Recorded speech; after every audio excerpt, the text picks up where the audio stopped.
بہت پرانی بات ہے، جب دنیا میں انسانوں کی تعداد کم تھی، اللہ تعالیٰ نے حضرت نوح علیہ السلام کو نبی بنا کر بھیجا تاکہ وہ اپنی قوم کو سیدھی راہ دکھائیں۔ حضرت نوح علیہ السلام نے اپنی قوم کو پیغام دیا کہ صرف ایک اللہ کی عبادت کرو، بتوں کو چھوڑ دو اور نیکی کی راہ اختیار کرو۔ آپ علیہ السلام دن رات لوگوں کو سمجھاتے، کبھی نرمی سے اور کبھی سختی سے، مگر زیادہ تر لوگ نہ مانتے اور آپ علیہ السلام کا مذاق اڑاتے۔ حضرت نوح علیہ السلام 950 سال تک اپنی قوم کو دعوت دیتے رہے، مگر چند لوگ ہی ایمان لائے۔ باقی لوگ ضد کرتے رہے کہ ہم اپنے بت نہیں چھوڑیں گے۔ وہ کہتے، اے نوح، تم تو ایک عام انسان ہو، تم پر کیوں ایمان لائیں؟ کچھ لوگ یہ بھی کہتے کہ اگر واقعی کوئی عذاب آئے گا تو ہم دیکھ لیں گے۔ آخر کار اللہ تعالیٰ نے حضرت نوح علیہ السلام کو وحی کی کہ اب ان نافرمانوں پر عذاب آئے گا۔ اللہ نے حکم دیا کہ ایک بڑی کشتی تیار کرو۔ حضرت نوح علیہ السلام نے اللہ کے حکم سے لکڑی کاٹ کر اور تختے جوڑ کر کشتی بنانی شروع کی۔ جب وہ کشتی بنا رہے تھے تو لوگ ہنستے اور مذاق اڑاتے کہ یہ کیسی بے وقوفی ہے، خشک زمین پر کشتی بنا رہے ہو۔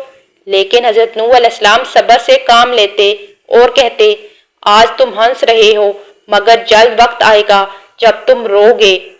جب کشتی تیار ہو گئی تو اللہ تعالیٰ نے حکم دیا کہ اپنے ماننے والوں کو، اپنے گھر والوں کو اور جانوروں کے جوڑوں کو کشتی میں سوار کر لو۔ حضرت نوح علیہ السلام نے سب کو جمع کیا۔ ہر جانور، پرندہ اور چرند، نر اور مادہ کی صورت میں کشتی میں سوار ہوا۔ ایمان والے لوگ بھی کشتی میں داخل ہو گئے۔ پھر اللہ تعالیٰ کا حکم ہوا اور آسمان سے زوردار بارش برسنے لگی، زمین سے چشمے پھوٹنے لگے اور ہر طرف پانی ہی پانی ہو گیا۔ پہاڑوں کی چوٹیوں تک پانی بھر گیا۔ وہ سب لوگ جو حضرت نوح علیہ السلام کا انکار کرتے تھے اور ہنستے تھے، پانی میں ڈوب گئے۔ صرف وہ لوگ بچے جو کشتی میں سوار تھے۔ اس کشتی میں حضرت نوح علیہ السلام اور ان کے ساتھی کئی دن تک سیلاب کے پانی پر تیرتے رہے۔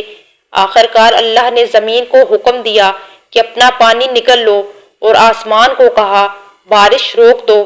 پانی اتر گیا اور کشتی ایک پہاڑ پر جا ٹھہری۔ سب لوگ اللہ کا شکر ادا کرنے لگے کہ اس نے انہیں بچا لیا۔ یہ کہانی ہمیں سکھاتی ہے کہ اللہ کے حکم کے آگے جھکنا ہی نجات کا راستہ ہے۔ ضد، نافرمانی اور گناہ انسان کو ہلاک کر دیتے ہیں، مگر ایمان اور اطاعت انسان کو بچا لیتے ہیں۔ سیلاب ہمیں یاد دلاتا ہے کہ دنیا کی بڑی بڑی طاقتیں بھی اللہ کے فیصلے کے سامنے کچھ نہیں کر سکتی۔ انٹرسٹنگ سٹوریز کے لیے ہمارے چینل کو سبسکرائب اور ویڈیو کو لائک کریں۔